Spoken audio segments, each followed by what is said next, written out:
এক সুন্দর সুদর্শন ছোট্ট গ্রাম, নাম শেরপুর। সেখানকার মানুষ অনেক হাসি খুঁজতেই আর অনেক ভালো মতোই তাদের দিনকাল যাপন করতেছিল। কিন্তু সেই গ্রামের পাশেই একটি পুকুর ছিল, পানিগুলো অনেক কালো। গ্রামবাসীরা নাম দিয়েছিল কালো পানি। কিন্তু সেই পুকুরের পাশেই একটি ভাঙ্গা ঘরে একটি চিকন পাতলা মানুষ বাস করত, নাম ঠুং ঠুং। সে তার মুখ দিয়ে জাদু করে জীবজন্তু বানাইতো।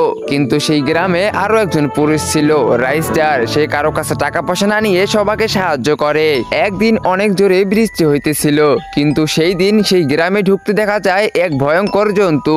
তার গা পুরো বরফে ঢাকা আর দেখতে অনেক ভয়ঙ্কর। সে একটি রুমে চলে যায় আর একটি লোকের কাছে গিয়ে হাত দুইটা উপরে ভাসিয়ে জাদু করতে শুরু করে। তখন সেই পুরো ঘরে পানি দিয়ে ভরে যায় আর লোকটির শ্বাস বন্ধ হয়ে সেইখানেই মারা যায়। এটা দেখে সেই ভয়ঙ্কর প্রাণীটি অনেক বেশি মজা পেতে শুরু করে। তখন গ্রামের আরেকটি ঘরে চলে যায়, ওইখানেও ওইভাবেই আরেকটি লোককে মেরে ফেলে। পরের দিন সকালবেলা গ্রামে হইচই পড়ে যায় আর সেই পুকুরের কালা পানির উপরে ভাসতে দেখা যায় গ্রামের কিছু মানুষের লাশ। এইটা দেখে গ্রামবাসীরা বুঝতেছিল না যে এই কাজটা কার হতে পারে। তখনই রাস্টার বলে, আমি জানি এটা কে করছে, ঠুং ঠুং। আর এইদিকে ঠুং ঠুং গ্রাম থেকে পালিয়ে যাইতেছিল।